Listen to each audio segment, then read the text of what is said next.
Okay, let's dive into the Cleveland Browns. And like many, I watched the beginning of that game, and I saw Deshaun Watson look like one of the worst players in the NFL. And if you are objective about Deshaun Watson's short tenure with the Browns when he's been on the field, it has been an utter disaster. He has been an awful football player. Now, if you want to give him the benefit of the doubt last year because he hadn't been playing in 2 years, okay. This year, no one can argue he doesn't look remotely close to the quote-unquote star player that we saw years ago with the Houston Texans and that was drafted high out of Clemson that was beating Alabama in the national championship.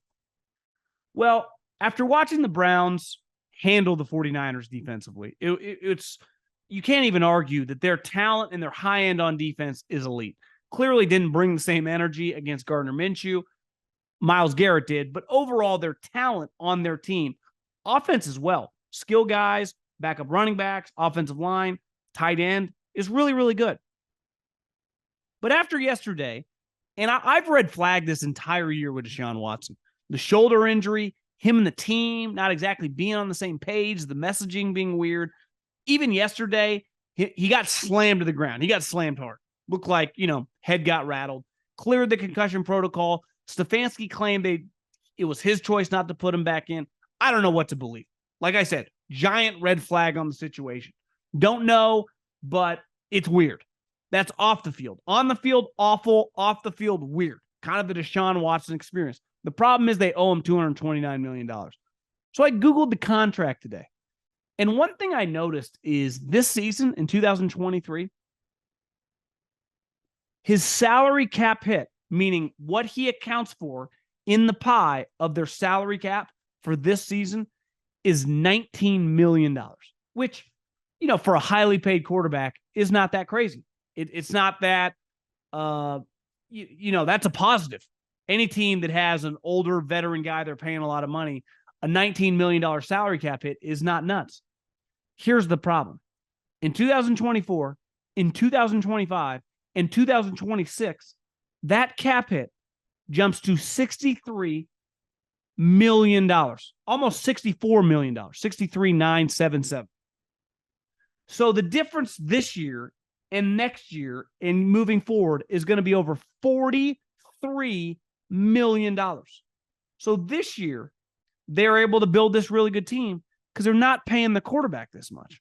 Well, moving forward, they're going to lose a ton of salary cap space because of this player, which in the grand scheme of things, if your quarterback is elite, if he's going to play like Mahomes did yesterday or Lamar Jackson did yesterday, who cares? It doesn't really matter.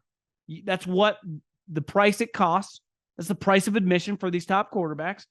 And you need them to be elite and make up that gap of having to let some veterans go, having to trade to Tyreek Hill, having to do some of that stuff and develop younger players. Here's the problem, and you see it on a little bit higher level. I think Russell Wilson currently is a better player than Deshaun Watson. When you're paying a quarterback that much and you've given up that much draft capital and they are not playing even remotely close to the standard of the guy in which you invested in and thought you were getting, you're fucked. It's over. So if I'm a Browns fan, you better figure out a way to be competitive this year. You bet what you are, but I mean in the playoffs. You better figure out a way to win a playoff game, maybe win two, and compete because it's over after this year. If this is the quarterback you have, and let's face it, he has not been a good player in a long, long time. The days of Deshaun Watson being a star are like 4 years ago. And one thing we've learned in pro sports, coaches or players, sometimes we hold on to the past. I'm not a big hold on to the past guy. My mom loves telling me stories about this and that from I don't care. I'm not a big hold on to like high school stories, college stories. I'm not saying I won't talk about them if I'm having a beer with people I went to those, college with, but I don't spend a lot of time on a daily basis thinking about it. I think forward. And I think most, and I'm just saying that like I try to copy other successful people because it's like, look forward. Do not live in the rear view mirror. And a lot of times we do that. Well, Sean Payton was really good. Was he good now? I say the same thing with Belichick. It's like, well, Belichick's one of the greatest coaches ever. That's true. But he hasn't been that good in like 5 years. So it's like, or are we holding on to 2014? It's 2023. I never understand, the people that are like my age that go, God, I wish I could go back to college. You do? I fucking love my life. And I can't wait for the next 10 years, the next 20 years. I enjoyed those times, but you couldn't pay me to have no money and be 20 years old. Fuck that. I would much rather be doing what I'm doing now. Just like I'm looking forward to the next 5 years. If you're not, like, you're probably not in the great headspace. And I think right now with Deshaun Watson, we're holding on to the past. I'm not. And I bet most people that don't think he's any good are. But the Browns kind of are. Because Stefanski mentioned this, like, he's still our franchise quarterback. No, man.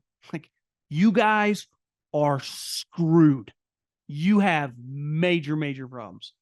And clearly you couldn't go forward with PJ Walker. But I don't think you can go forward with Deshaun Watson either this year. But this is going to be your best chance because at least the team around him is good. Because next year, the team's going to be a shell of himself.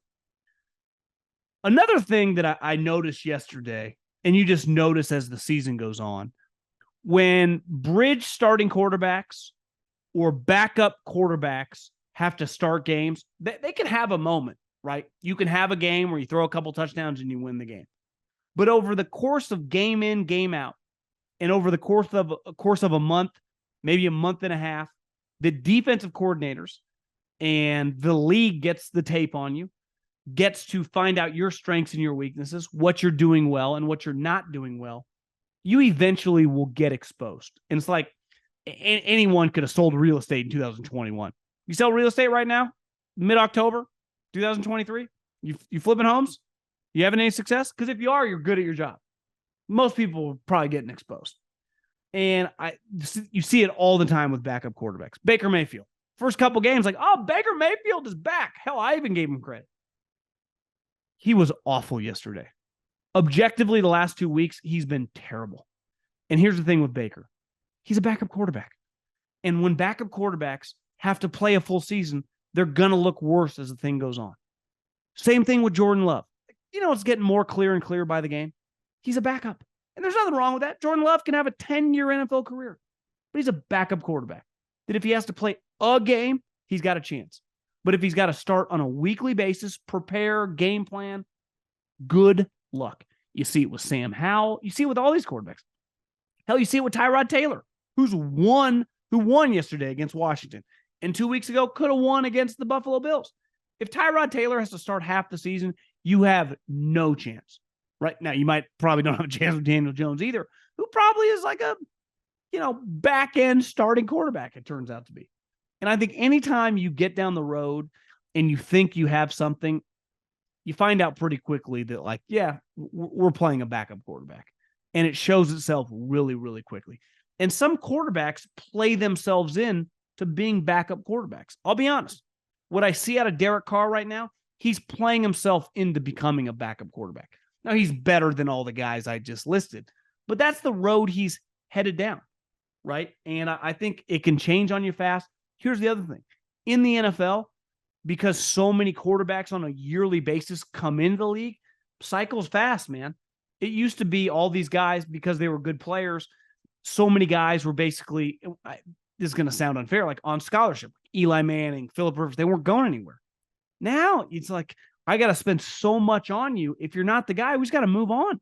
And luckily, for the most part, every year in the draft, you're getting a lot of options. Doesn't mean these guys are going to be good. Like, this notion that Caleb Williams and Drake May are just going to save your franchise. I like both players. Both have a lot of talent. Watched them both pretty closely this week. No guarantee. You go to the wrong situation with no talent around you, the wrong coach, it could be a disaster. So we're seeing it all around the NFL. And I think a lot of guys are showing themselves to be who they really are. Ritter, too, with Atlanta. I know they won the game. It's a backup quarterback, right? It's a backup quarterback. Bill Belichick. Big win. Really big win. That was impressive. And as a coach, texted me. He was at his house on a bye watching the game. Belichick wasn't going to go out quietly. And this is the problem with the Bill tanking, is like, he's just too good of a coach. And he's not going to quit. That he's more likely, even if the team is just beyond shitty, which I don't think they're very good, he's more likely to draft 8 than he is. Like, he's never drafted 1 or 2. But I will say one thing that's a little inflated with Bill is against his division. Look at him this season. He's played Miami really close. Could have won that game. He beat the Bills and he beat the Jets. They got 2 wins on the season. They've both come from the division. Well, why is that? Can you imagine the scattering report that Bill Belichick has on Josh Allen and Sean McDermott and Stephon Diggs? Can you imagine the knowledge that he has on his divisional opponents? Not only does he play them twice a year, but the other 2 opponents also play those guys twice a year. So the amount of cross tape he watches on, just let's use Josh Allen specifically, is probably pretty outrageous. The amount of times he's at his office with the clicker and Josh Allen is on the screen, whether he's playing him or playing an opponent that he's playing. Same goes for the Jets and obviously the Dolphins as well.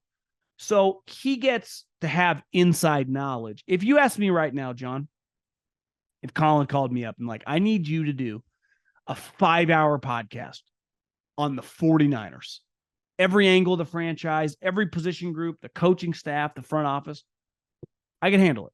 I mean, I'd have to do a little research, but it would be possible, right?